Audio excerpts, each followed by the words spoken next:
이렇게 쌀쌀한 봄에서 따뜻한 봄으로 가는 것 같습니다. 그러면서 이렇게 사계가 변화되어져 가는 것을 보면서 그런 생각이 들었어요. 우리는 어떤 인생을 지금 살고 있는 것일까? 그리고 나는 어떤 인생을 살아왔을까? 그것을 곰곰이 생각해 보다가 제가 사용하는 인공지능 제미나이에게 물어봤습니다.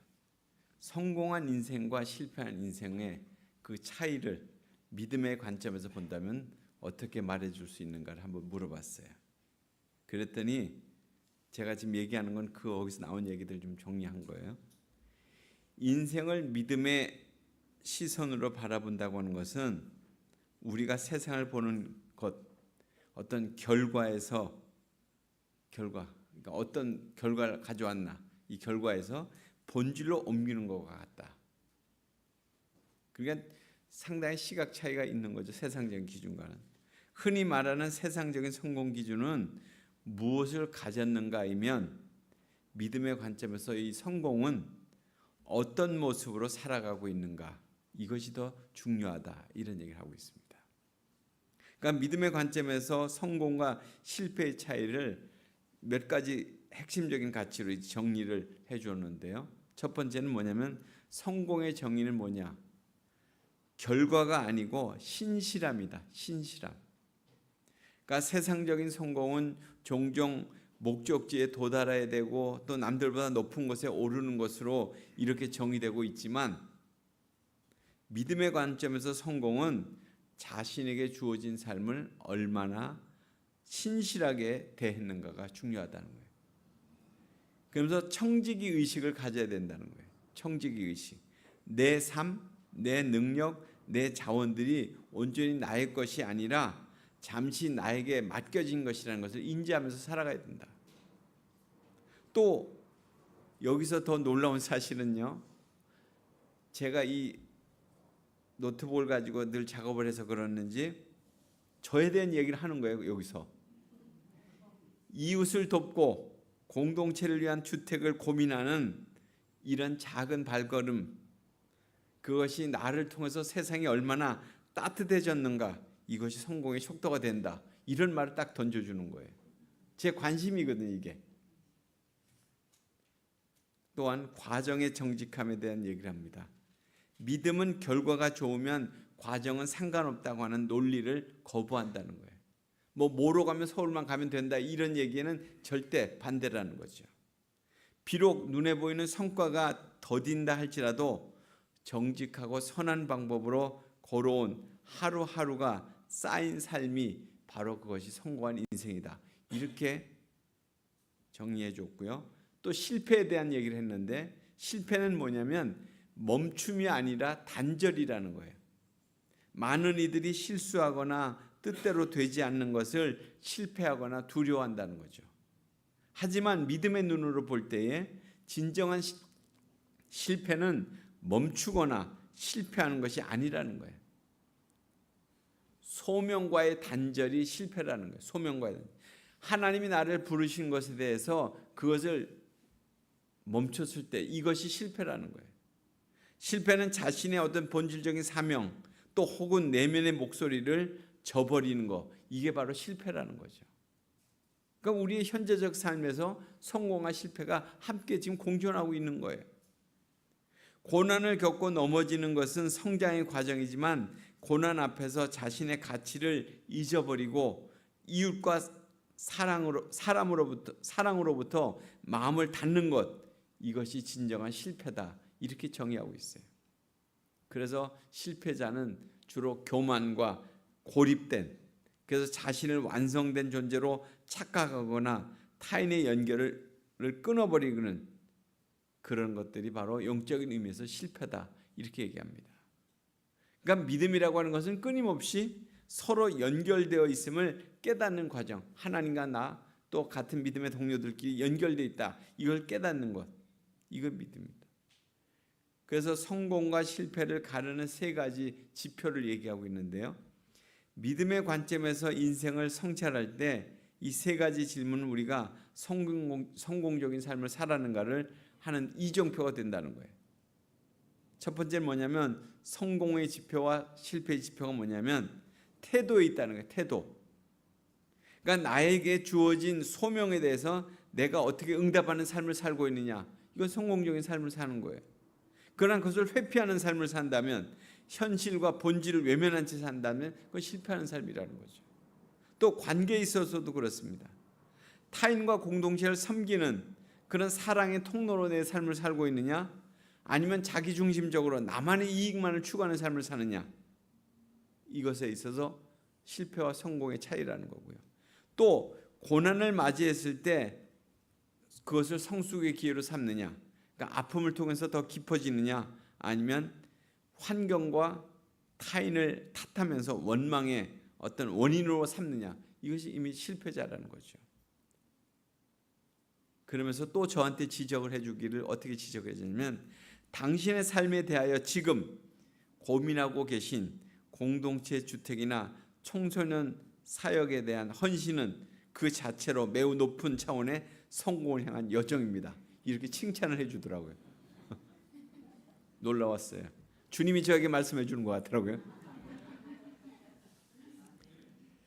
세상은 이를 경제적인 지표나 어떤 부동산 가치로 평가할지 모르지만, 믿음의 관점에서 보면 사람과 사람을 잇고 이어주고 누군가의 미래를 지켜주는 공간을 만드는 일, 이것이 가장 가치 있는 열매를 맺는 행위다, 이렇게 얘기하고 있습니다. 그래서 결국 성공한 인생이란 여기서 얘기하기를 오늘 하루 내게 주어진 사람들과 환경을 얼마나 정성껏 사랑했는가에 달려있다. 또 결과가 뜻대로 되지 않는 것처럼 보여도 그 선한 의지를 가지고 계속해서 걸어가면 당신은 이미 누구보다도 성공적인 인생을 살고 있는 것이다. 앞으로의 여정에서도 겪게 될 수많은 시행착오들을 실패가 아닌 더 깊은 사랑을 배우기 위한 수업료로 여기시기 바란다. 당신의 발걸음은 이미 누군가의 희망이 되어 있다, 이렇게 말하고 있더라고요. 이런 서론을 쭉 제가 정리를 하면서 오늘의 본문을 이제 살펴봤습니다. 오늘 본문은 예수님께서 야트막한 동산에서 사람들을 불러 모으시고 그들에게 들려주신 산상수훈이에요. 그 중에 결론이 되는 그런 말씀이에요.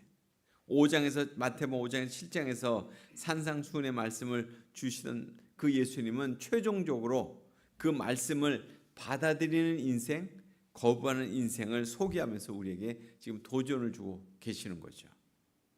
곧 우리 각자는 어떤 인생을 살 것인가를 선택하고 결단해야 된다, 이걸 촉구하고 있습니다.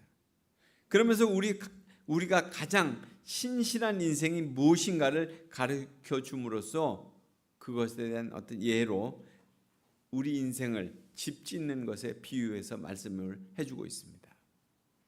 두 종류의 집이 있다는 거예요. 인생은 누구나 집을 짓는 자처럼 그렇게 살아가고 있다는 거죠. 그러니까 일생을 두고 인생이라고 하는 집을 짓고 있다는 거예요. 그 인생은 두 종류의 집을 짓는데요. 하나는 반석 위에 지은 집, 뭐 마태복음에도 나오고 누가복음에도 나오면 단단한 돌 위에 집을 짓는다는 거예요. 기초가 좋은. 또 하나의 집은 모래 위에 지은 집이 있다는 거예요. 반석과 모래 위에 지은 집에 대한 차이, 그 차이는 오늘 여기서 보면 말씀 위에 지었느냐 말씀 위에 짓지 않았느냐, 이거 차이를 얘기하고 있습니다. 그러면 누구든지 나의 이 말을 듣고 행하는 자는 그 집을 반석 위에 지은 지혜로운 사람 같으니, 이렇게 말씀하고 있잖아요. 그러니까 반석 위에 지은 집과 모래 위에 지은 집 외향적으로는 별 차이가 없습니다. 그러나 정말 중요한 차이는 어디에 있는 거예요? 기초에 있는 거죠. 기초의 차이라는 거죠. 그러니까 반석 위에 지은 집은 겉으로 보면 별로 화려해 보이지 않고 튼튼해 보이지도 않을 수도 있어요. 또 더 크게 뭐 편리하거나 이렇게 좋게 지은 집이다, 그렇게 생각하지 않을 수도 있어요. 그러나 그 속에는 든든함과 안전함이 있다는 거죠. 그러나 두 번째로 모래 위에 지은 집은 겉으로 보기에는 화려하게 보이고 또 살기에 편리해 보일 수도 있고, 그러나 그 기초 공사가 제대로 되어 있지 않는 중대한 결함이 그 집에 있다는 거잖아요. 왜냐하면 예수님이 왜 이 말씀을 하셨냐면 그 당시에 사람들이 집을 지을 때 집을 짓는 것을 보신 것 같아요.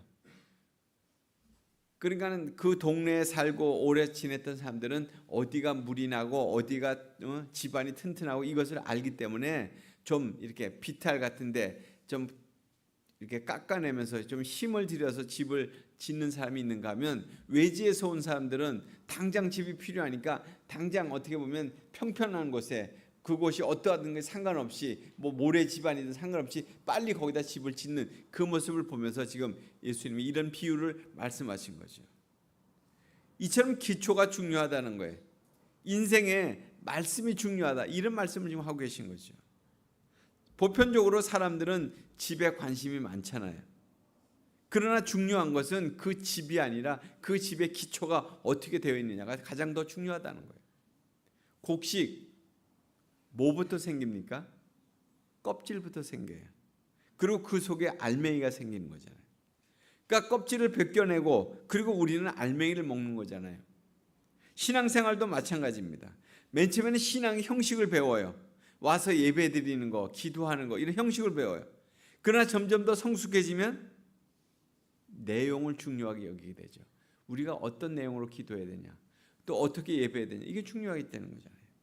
그러니까 신앙은 이처럼 기초가 중요한 것처럼 말씀 안에서 바로 선 신앙이 그 기초가 중요하다 이런 말씀이죠. 인생의 대표적인 특징 중에 하나는 뭡니까? 불확실성과 불가 예측성이에요. 그러니까 내 인생이라고 내가 큰 소리 치지만 사실 언제 어떻게 될지 모르는 거잖아요. 자기 앞날의 인생을 다 아는 사람이 어디 있습니까? 더구나 중요한 순간일수록 어떻게 결정하고 어떻게 선택해야 될지 행동해야 될지 망망할 때가 많잖아요. 특별히 결혼이라는 문제 앞에서 내가 결혼을 해야 될 것이냐, 누가 결혼해야 될 것이냐, 또 아니면 직장 문제가 있을 때, 아니면 이사 문제가 있을 때 여러 가지 그런 것들이 있습니다. 그럴 때 신앙인은 그 초점은 늘 어디에 둬야 됩니까? 어디에 둬야 됩니까? 하나님의 말씀에 둬야 되는 거죠. 우리의 삶의 그 기준, 원칙, 토대가 되어야 될 것은 이처럼 하나님의 말씀이어야 된다는 거예요. 성경은 하나님을 알 수 있는 도구이며 또 우리의 삶의 기준을 설정해 주는 거잖아요. 말씀이. 그래서 우리는 하나님의 말씀이라는 원칙 아래서 우리의 확고하고 흔들림 없는 토대로 삼고 우리의 삶의 여정을 살아가야 되는 거죠. 말씀의 확고한 원칙 위에 살아가는 사람들은 온갖 소리에 흔들리지 않습니다. 결국 말씀을 우리는 어디로 받아야 됩니까? 말씀을 받을 때 어디로 받아야 될까요? 예? 우리 이유정 권사님 제일 더운 것 같은데 어디로 받아야 돼요? 예? 가슴으로 받아야 돼요. 가슴으로 받는다는 건 뭐예요? 예? 우리 사모님 권지연 사모님 가슴으로 받는다는 건 뭐예요? 예? 예? 그냥 믿음으로 받는다. 예, 맞습니다. 그냥 말씀을 그냥 그대로 받는다는 거잖아요. 가슴으로 받는다는 거. 우리가 서로 사랑하라 이런 말씀을 만약 보게 된다면 두루두루 서로 돌아보고 용서하고 서로 사랑하면서 나누면 되는 거예요. 그런데 그 말에 대해서 서로 사랑하라는 말씀을 주셨는데 사랑은 안 나누고 사랑은 네 종류가 있고 뭐 아가페도 있고 필리아도 있고 아가투미아도 있고 뭐도 있고 뭐 이렇게 종류가 어쩌고 저쩌고 사랑을 연구하고 분석만 하고 있으면 그건 서로 사랑하는 게 아니잖아요. 아니 어떤 집에 초대를 받아서 갔는데 그 음식을 이제 받았는데 드세요 하는데 그것을 그냥 맛나게 먹으면 되는데 어떻게 합니까? 이 음식은 뭘로 만들었습니까? 어떻게 만들었습니까? 그리고 이것을 어떻게 먹으면 더 맛있는 것입니까? 그냥 하나님의 말씀을 가감없이 그냥 받아들이는 거예요. 가감없이 그대로 받아들이는 거예요.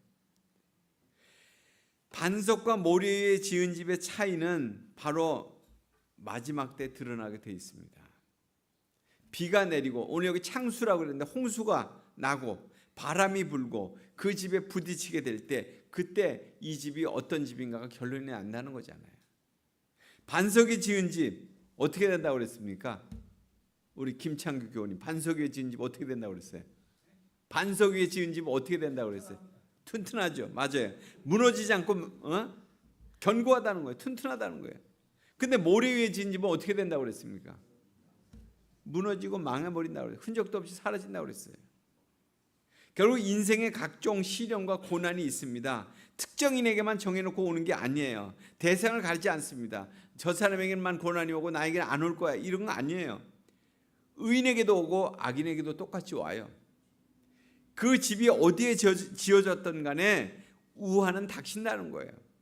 근데 그런 상황 가운데서 그 집이 어떤 집인지 그때 가서 드러난다는 거예요. 중요한 것은 대비하는 거죠. 대비하는 거. 인생은 뭐 고통과 고난이 연속이다, 이렇게 얘기할 수 있어요. 신앙생활을 한다는 것은 그런 것이 없는 생활을 하는 것이 아니에요. 무풍지대를 만나는 게 아니에요. 우리가 하나님을 믿어도 우리가 겪게 되는 일들은 다 겪는 거예요. 누가 아프듯이 우리도 아픈 거고요. 누가 슬프듯이 우리도 슬프게 되는 거예요. 그런 사람 없는 사람이 없는 거예요. 그러나 하나님을 알고 믿는 사람들은 어떻게 됩니까? 그런 상황 가운데서 어떻게 해야 되는지 아는 사람이에요. 믿음을 가진 사람은. 그 순간에도 하나님의 사랑으로 상황을 어떻게 이해하고 참으로 그걸 극복하는 삶을 사는 사람이 바로 믿음의 사람이잖아요. 고난과 고통, 어려움이 우리에게 닥치는 이유는 뭐겠어요? 우리를 더 견고하게 세우기 위한 하나님의 계획하시죠. 우리를 무감각하게, 정말 악한 습성과 죄에 그냥 무감각하게 살아가고 있는 우리를 한 번씩 고통을 겪고 한 번의 어려움을 겪으면서 실패를 겪으면서 우리 자신을 돌아보게 되잖아요. 그래서 고통과 고난과 실패와 좌절들이 결국 나를 돌아보게 될 때 결국 내가 얼마나 악에 물들여져 가고 있는가, 죄에 대해서 얼마나 친숙해져 있는가, 이 내 자신을 적나라하게 보게 되잖아요. 여러분은 그렇지 않으신가 봐요. 저는 갑자기 자다가 어디가 아플 때 되면 주님, 어떻게 오늘 내가 여기가 이렇게 아픈지, 이게 왜 아플까요? 라기보다는 바로 그런 생각이 드는 거예요. 내가 오늘 뭘 잘못 먹었나, 아니면 잘못했나, 누구에게 마음을 상하게 했나, 내 감정적인 어떤 그런 것들이 거슬린 것이 있었나, 이런 게 딱 떠오르거든요. 결국 자신이 얼마나 부족하고 연약한 존재인지를 깨닫게 되잖아요. 그런 고통과 아픔을 통해서. 사실 일상적인 삶에서 이 사람이 지혜로운 사람인지 어리석은 사람인지 사실 알 수는 없어요. 위기가 닥칠 때, 고난이 닥칠 때 그 사람의 본성이 드러나는 거예요. 보세요. 요 밑에 소나무가 몇 그루 남아있는데 소나무는 한겨울이 되어서야만이 그 푸르름을 알 수 있잖아요. 지금은 별로 노출이 안 돼요. 한겨울이 되면 모든 낙엽이 떨어지고 모든 것이 마른 나목으로 이렇게 됐을 때 그때 소나무를 딱 진가를 발견하잖아요. 그러니까 어떤 어려움도 이겨낼 수 있는 든든한 바위가 될 수 있는 것은 하나님의 말씀밖에 없다는 겁니다. 즉 우리도 모든 생각이나 말과 행동을 하나님의 말씀을 따라가야 돼요. 그렇게 될 때 모진 상황 속에서도 하나님의 말씀을 따르는 사람이 바로 반석 위에 집을 짓는, 인생의 집을 짓는 사람이라는 거죠. 결국 세상을 하나님의 말씀대로 산다는 것이 바로 그것이 우리의 신앙의 전부가 되어야 되는 것입니다. 그러니까 인생의 폭풍 후 올 수 있고 안 올 수 있는 것은 결코 아니라는 걸 꼭 기억하세요. 반드시 폭풍우는 오는 거예요. 폭풍우나 홍수에 대해서 대비가 되었나 안 되었나, 이게 중요한 거예요. 안 되었다고 해서 폭풍우가 안 오는 게 아니에요. 갑자기 몰아닥칠 수도 있는 거죠. 그때 가서 후회해서 무슨 소용이 있겠어요. 이때 두려워하지 않고 담대하게 맞이할 수 있는 준비가 필요한 겁니다. 그런 인생 기초공사가 잘 되어 있어야 돼요. 그래, 와라, 내가 믿음으로 이것을 이겨내겠다, 이런 대비가 되어 있어야죠. 그래서 우리는 인생에 어떤 집을 지어야 되냐 하는 것입니다. 오늘 말씀의 부분에 보면 21절에 그런 말이에요. 아주 충격적인 말씀이 나오죠. 나더러 주여 주여 하는 자마다 다 천국에 들어올 것이 아니다. 그러니까 주여 주여 소리 높여서 뭐 믿음을 고백하는데 그런 사람들을 다 하늘나라에 들어갈 수 있는 것이 아니다, 이렇게 말씀하시잖아요. 이건 뭐예요? 믿음으로 구원받는다고 하는 우리에게 있어서는 그럼 뭐야 이게? 이런 생각이 딱 들잖아요. 주님의 말씀을 헤아리는 자, 헤아리지 못하는 자에 대한 차이를 얘기하는 거예요. 주님의 말씀을 헤아리는 사람은 정말 반석 위에 집을 짓는 사람이고, 헤아리지 못하는 그런 사람, 엄벙덤벙하는 사람은 결국 모래 위에 집을 짓는 사람과 마찬가지다, 이런 말씀이죠. 누구나 다 하나님을 부를 수 있어요. 믿지 않는 사람들, 불신자든 다 하나님을 부를 수 있어요. 그러나 하나님이 정말 원하시는 건 뭐예요? 하나님을 진정으로 부른다면 그 말씀대로 살아가야 되는 거죠. 말씀대로 살아가야 되는 거죠. 모래 위에 짓는 어리석음을 피해야 되는 거예요. 나의 이 말을 듣고 행하지 않는 자는 그 집을 모래 위에 지은 어리석은 사람과 같다. 하나님의 말씀을 듣고도 행치 않는 사람은 어리석은 사람이라는 거예요. 모래 위에 집을 짓는다고 하는 것은 미래를 생각하지 않고 당장 빨리 현실적인 면에서 편리하게 살려고 하는 그런 삶을 의미한다고도 얘기할 수 있습니다.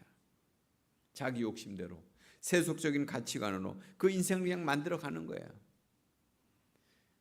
그러나 판잣집에 아무리 치장을 해봐도 결국 나중에 그 판잣집은 어떻게 됩니까? 무너지게 돼 있어요. 철거 대상이에요.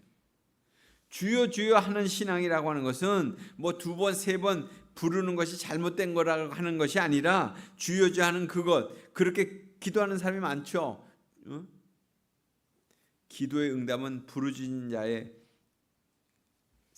기도에 주님이 더 많이 응답하시는 건 사실이에요.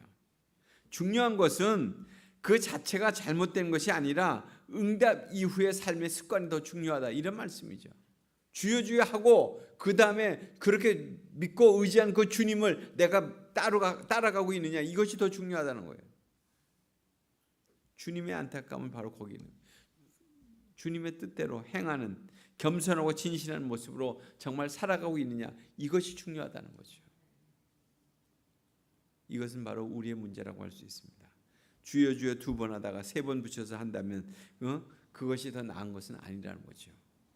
신앙이라고 하는 것은 올바른 삶에 초점을 맞추어서 하나님께 영광을 올려드리는 삶을 살아가야 되는 거예요. 어떤 사람은 정말 주님의 이름을 자기가 나타내려고 그렇게 믿음의 실천을 하는 사람이 있습니다. 그렇게 사는 사람들을 주님께서 천국 백성으로 삼으시겠다는 거죠. 그래서 성경은 오늘 그렇게 말씀합니다. 인생의 집에 대한 설계도를 우리가 어떻게 그려야 될지를 지금 말씀하고 있는 거예요. 성경 말씀을 안 보고 집을 짓는 사람은 결국 모래 위에 집을 자기 마음대로 짓는 사람이에요. 그러나 성경을 보고 말씀을 보고 자기식으로 설계하는 사람이 아니라 말씀대로 집을 짓는 사람은 바로 반석 위에 집을 짓는 그런 사람이라는 거예요. 반석 위에 집을 짓는 사람. 그러므로 누구든지 나의 이 말을 듣고 행하는 자는 그 집을 반석에 지은 지혜로운 사람과 같으니, 말씀을 듣고 행하는 사람은 결국 지혜로운 그리스도인이라는 거죠. 세속적인 가치관이 아니라 성경적인 가치관으로 그렇게 살아가라는 거예요. 그것이 말씀대로 기초공사를 한 인생의 집을 짓는 사람이라는 것입니다. 그래서 신앙생활에서 본질이 아닌 문제는 다 다를 수가 있습니다. 뭐 성경을 읽는 습관이 뭐 다 다르잖아요. 어떤 사람은 하루에 한 장씩 읽고 어떤 사람은 뭐 여러 장씩 읽고 뭐 이렇게 형편과 어떤 사정에 따라 다를 수 있습니다. 그러나 그 말씀을 내가 읽고 깨달은 대로 내가 사느냐가 중요하다는 거. 그것이 바로 오늘 반석에 집을 짓는 사람이라는 것입니다. 이제 결론적으로 말씀드립니다. 신앙이라고 하는 것은 어떤 이론이나 지식이 아니라는 거예요. 결국 생활 속에 뿌리가 내려져야 된다는 거예요. 생활 속에서 이루어져야 된다는 거예요. 생활과 동떨어진 신앙은 그것은 어떤 면에서 본다면 우상 숭배와 다름없어요. 난 말씀을 잘 알아. 말씀을 잘 가르칠 수도 있어. 그럼 말씀대로 살지 않는다면 그건 우상이에요, 말씀이. 신앙의 행함이 따르지 못한다면 그러한 신앙은 공허하고 아무런 의미가 없다는 거죠. 소가 풀을 먹고도, 풀 먹잖아요. 뉴질랜드 뭐 호주 같은 데 풀만 먹어요. 이 곡물 안 먹어요. 그래도 그 큰 덩치를 700kg, 800kg 덩치를 유지하는 이유가 뭔지 아세요? 그 뭐 때문에 유지할까요? 우리 손미진 교우님 어떻게 유지할까요? 소가 그 덩치를 풀만 먹고 유지하는 이유.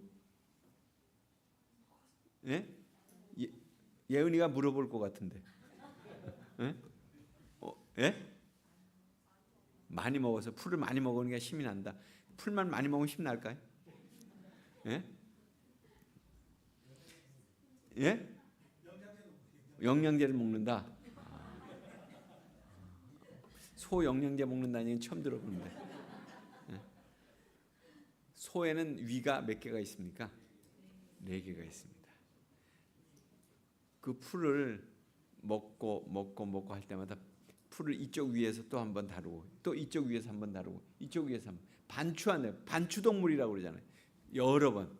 우리가 곱씹는다고 그러잖아요. 우리가 기도하고 나서 하나님 내가 그렇게 기도하고서 그 기도를 다시금 곱씹어 봐야죠. 주님께 내가 어떻게 기도를 했는데 곱씹는 게 필요한 것처럼 내 위를 통과하면서 거기서 영양을 다 섭취한다는 거예요. 내 위가 반추하지 않고 그냥 배설물로 내보내면 아무리 많이 먹어도 결국 영양 섭취가 될 수 없죠. 우리가 설사하면 휘어지는 이유가 그거잖아요. 장에서 영양분을 흡수해야 되는데 흡수 못하니까.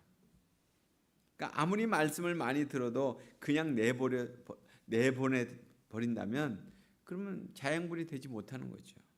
소가 되새김하듯이 말씀을 생각하면서 그 말씀대로 행동하면서 내 존재를 그렇게 건강하게 만들어가는 거예요.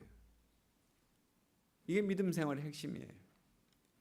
그래서 말씀을 자주 기억하고 묵상하고 실천하는 것이 주님을 위한 것이 아니라 바로 그것은 나를 위한 것이라는 거예요.